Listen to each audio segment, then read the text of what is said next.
In 2077, they voted my city the worst place to live in America. Cyberpunk 2077 was, of course, finally shown off at the Microsoft conference at E3 a few days ago, but it's what we've seen and heard in the days since that's really interesting, if you ask me. Isn't that right, Gareth Evans? Very interesting. Mike Williams. So Cyberpunk 2077 is, of course, the new RPG from The Witcher 3 creators CD Projekt RED.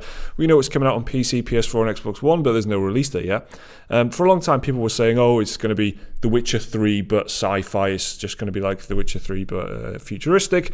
No, mate, it's a first-person RPG. It's completely different. The press were shown a 50-minute long behind-closed-doors demo of the game in action. We knew that was happening beforehand, didn't we? We kind of, there were things online about that happening, and we even got approached by CD Projekt RED about something. We don't know what it is, but we assume it was probably that. So that's happened now. There's loads of journalists have seen this game in action, and the internet is full of details and impressions. And that is the first big one, isn't it? The reveal that it is a first-person game. That's right. First-person role-playing game. Exactly, and they're emphasising that in the interviews that I've seen. It's a first-person role-playing game and not a first-person shooter, because that's what people are saying. They're like, I don't want... It's an FPS. Yeah, exactly. It's an FPS. That's not what I want. I want. Where's my Witcher? Because they were expecting the Witcher type gameplay and stuff, but it's not going to be like that at all. I think it's a good fit. I mean, the obvious comparison straight away that jumps into my mind is like Deus Ex, because that is a Cyberpunk game that's first person and a role playing game, but it's obviously kind of an evolution and a bigger thing than what Deus Ex is. So you've got a bit of a quote on what they've said about the first person. That's right. This was from an interview with Jeff Keighley at one of the E3 panels, where Kyle Rowley, the associate design director, and Miles Toast, a level designer representing CD Projekt Red, talking about the game itself and answering the criticisms or the speculation. Probably anticipating it, weren't they? They're probably expecting backlash before it happened. Actually, there was a lot of Twitter responses on the Cyberpunk Twitter account. There was a lot of like, why is it first person and this and that. So obviously they've seen that, and you know how CD Projekt are. They're very sensitive to how the community sees them. Very and how savvy, I would say. So this is these are the quotes. So Kyle Rowley says the game is exclusive first person outside of cutscenes and vehicles that will be in third person camera. So there will be a third person. There's a character creator, obviously, as part of it, and people. That's one of the things that people are saying, that we want to see our character if we're creating it. So you will get to see it in like the menu screens and the cutscenes, also in their third person camera when you're driving around in vehicles. So that's kind of abated some of the criticisms or fears, I guess. The other quote was from Miles. He said, first person absolutely makes sense to us. We've always been about creating high quality first person games. Only by using first person for this game, we've truly been able to achieve a very immersive experience. A player has never been able to get this close to the action. We've created an entirely new gameplay dialogue system that works entirely because we're in first person. I think, is interesting. Yeah, and I definitely see where they're coming from there. And if it's a type of game where you're interacting with things, the world, with screens, you're walking up to things and like pressing buttons, opening doors, walking up to monitors and connecting to the net, which is a big thing of this game and stuff, and just being immersive, being first person makes sense to me. This, if anything, is quite.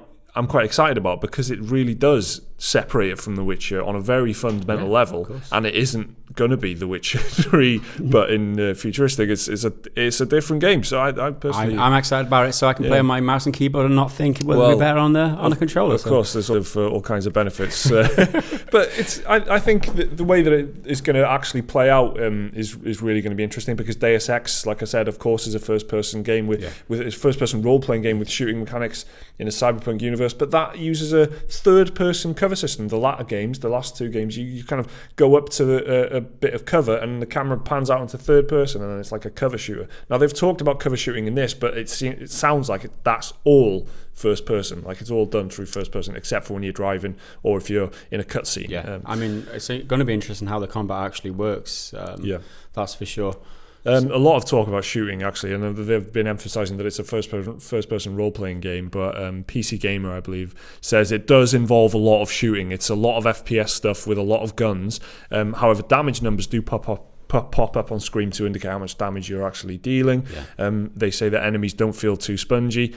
V, the main character that you play, is very agile, that you can run and slide, and a lot of motion kind of effects like bullet time, slow motion and stuff like that, which factor into the abilities and the progression and stuff. There are weapons other than guns as well. There's twin blades that can kind of slice up the enemies, and those were the perhaps before all this, the most iconic image of the game was the woman with the spider kind of blades coming out of her arms. Mantis blades, they call them, apparently. Yeah, so they're kind of weapons that you can actually use. Yeah. So on top of all that, it's also been confirmed, triple confirmed actually, that it is purely a single-player game. They have hinted in an interview with Eurogamer that multiplayer might actually come post-launch. Maybe no promises, nothing at launch. That's the quote from CD Projekt Red. Yeah. It's also been confirmed, again, to be a huge, sprawling open-world city, no loading screens. It's described by CD Projekt as very dense. But we'll get into that in another video. We think we'll do another separate video on the actual world of CD Projekt. This one's about the gunning and the shooting and the actual gameplay. So I think it's interesting that PC Gamer says it does have this run and gun shooter game. That's the word, that's the phrase they use, run and gun shooter gameplay. Wow. But it's got them kind of damage indicators and stuff as well. I think it's going to be an interesting balance to see how that actually works. Yeah. Now, as for how it feels, IGN says the gunplay is faster than Deus Ex, but slower than Borderlands. And I don't know why they went with Borderlands, because it's not particularly fast, but it's I guess it's got damage indicators and it is a role-playing game, so maybe it's that. Some of the abilities they've talked about sound pretty cool. Wall run traversal, so you can run on the walls. Yes, double jump as well, apparently. You can, that gives you other options. Sense of mobility coming through there. Yeah, exactly. It's a very vertical world, right? As opposed to The Witcher, which is more horizontal. Yeah. This is like big tall skyscrapers with hub-type buildings with loads of stuff. So getting up and around is going to be interesting. You're going to have to want to go vertically upwards as well as across quickly and stuff.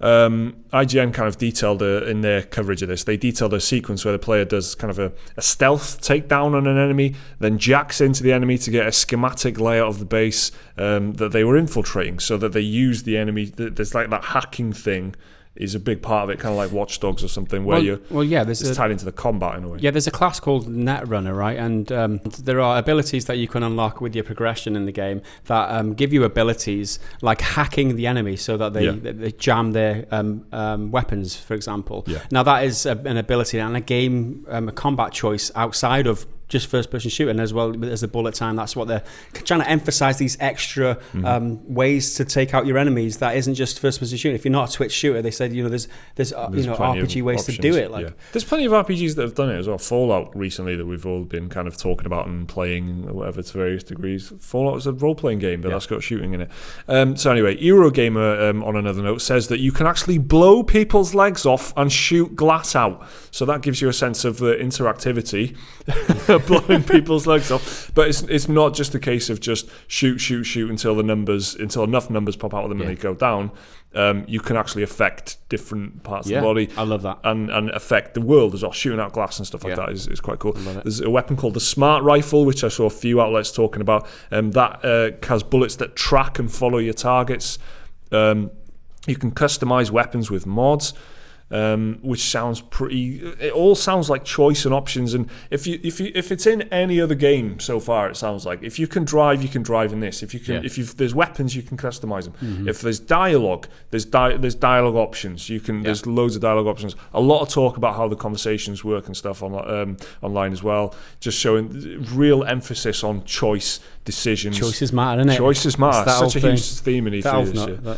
Yeah, it's a big thing in this E3, and it's no different here. They just want you to realise that you can take things on in different ways, and that actually comes down into the actual just gunplay and gameplay as well. You could storm in there, shoot the place up. You could sneak in there and try and achieve your objective without killing anyone. You could go in there and talk to them, side with them. Like the whole point, the whole idea is that you can. Yeah. Well, that's one thing that hasn't come out of this whole discussion that I've seen. Or the thing is like what factions are there, and can you side with them factions, or is it just like the one thing I saw, not a mention on factions, but they showed off one particular quest where you could go in there, and at the end of it, and they shot the place up and killed the boss or whatever, and then at the end of that they went, you could actually have just had a conversation with that boss and joined their side, and you could have joined this kind of gang, or not joined them but worked for them, because you're a freelance mercenary. That's the whole premise of the character of who you are. You're just a player created mercenary called V, who's very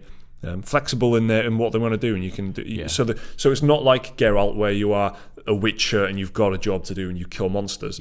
This is just you'll you'll take money to kill anyone, basically. Yeah. I love that, giving you a choice like that, giving you agency and crafting your own story, essentially. Yeah, exactly. There's a big focus on choice and upgrading your character, like we said. Multiple different progression systems, apparently, so that's in terms of skills and perks and sort of leveling things up, but there's actual perks that you can unlock as well. Yeah. The full character creation is in there. You can be a man or a woman, called V, either way. Both male and female are completely voiced. Yeah, which is awesome. Mass Effect. Exactly like Mass Effect, in fact. Yeah. Which is great. So there's plenty of flexibility there. Create your own cyberpunk is what they say. Create your own cyberpunk character, full character customization. That's what's described. There's what's described as that fluid class system that we were talking about a little bit earlier as well. So you kind of... You play the game the way you want to play it. It's not like, I am going to play this as a hacker. Yeah. You can do that if you want, but that's all natural all the way through. Well, apparently they're focused on 3 main classes. We know that there's 8 classes from the lore, but for this specific title, they're focusing on the Netrunner, the Techie, and the Solo. So the 3 very specific things, and obviously they've got their own perks, skills, and attributes to go along with that. So there's a highly focused on them 3 things. Stop it being a bit too, I don't know, overbearing with loads of different you don't want to be drowning people. And I think there's subclasses as well, I think they talk about as well. So you can, but they're just things that you dip into, and it's just kind of, you want that skill, well, just so you know, this is the skill of this type of character. Yeah. There you go. You can have it. You don't have to become that type of character. Yeah, because it's fluid, like they said. There's a fluid system where you can choose attributes from any single kind of skill tree, I'm guessing. Yeah. And what another thing was interesting to me is that they talked about backstory, and before you start the game, you can choose your backstory, and that will affect your character and what attributes and skills that it has. A bit like Fallout does, right? It gives you the choice to build your character's past before you get into the game, which I think, again, is very awesome. Yeah, another influence from Mass Effect as well, actually, where you, in the original Mass Effect, where you have, like, you just read paragraphs of where you came from, and that affected how people speak to you in the world and stuff like that. And it's all very flexible, all very take the world on the way you want. I just want to talk about another feature, which is the driving, which I'm pretty excited about. You can drive vehicles, cars and motorbikes in third or first person. Yeah. Interestingly, they said that's all they're willing to talk about right now. And they did kind of hint at vehicular combat as well. So they were kind of saying, well, you can drive cars and motorbikes, but we're not going to tell you anything else. Yeah. Well, no one asked anything else. They just... Yeah, I mean, from the interviews that I saw, people were asking them whether they could fly in cars, and that was like, well, we're not talking about that side of it. So I'm not sure whether they're certain they can pull off the flying cars. Very interesting. So maybe if you flying combat car, I mean, sounds good. It's interesting the way you word that. So can they pull it off? Because this is still a work in progress, right? Yeah. They someone asked them about the size of the world, which again we'll talk about in another video, and they said we can't answer that because they're still working on it. We can't put a number on it because we're still building the world. So that tells you kind of where they're at with this game. So it's still a ways off. There's no release date yet or anything. I think it's just great overall. Like we know about the combat now. We know about the progression system. We know about how it works, the mechanics of the game, the blood and guts of it. We know a lot of information now, which we didn't know a few days ago, which makes it really exciting. We'll fill the description with links as well if you want to actually, because there's so much stuff. If you just want to read this stuff and find out more about this game and you haven't had a chance to do that yet, there'll be links in the description. But let me just leave you with some impressions. So, because remember, we weren't playing this demo. This is based on what other people have said and come out with having seen it. Digital Foundry's John Lineman, for example, said some pretty excitable things. Here's a quote: "I can't even imagine this being current gen. Like, holy shit, it's like Deus Ex plus Crysis plus Witcher at a scale and level of detail that I've never seen. It's the kind of game I've dreamt of for ages. That was one hell of an hour."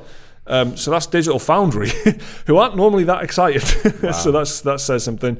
Andrew Rayner of Game Informer also said, the Game Informer did a very detailed breakdown of the demo as well, the step-by-step of what they actually saw scene for scene. So we'll put that in the description as well. He said, "Cyberpunk 2077 is like Rockstar levels of open-world craziness, beautiful, detailed choice everywhere, gunplay is wicked, can run on walls, plant into them with blades, drop onto foes, slice their heads off, slow time, use mods to control bots. Wow, wow, wow." People are pretty excited about this game. It's pretty big. It sounds very ambitious. It sounds like they're trying to do everything.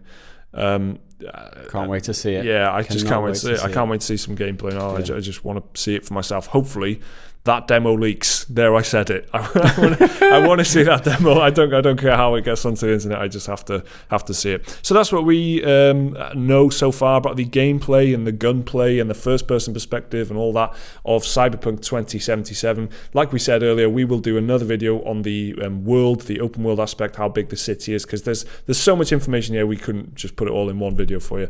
So look out for that. Remember to like and subscribe if you happen to enjoy it. There should be another video on your screens right now if you want to watch that, and a link to Patreon if you want to support the channel. Thanks for watching. We'll see you next time.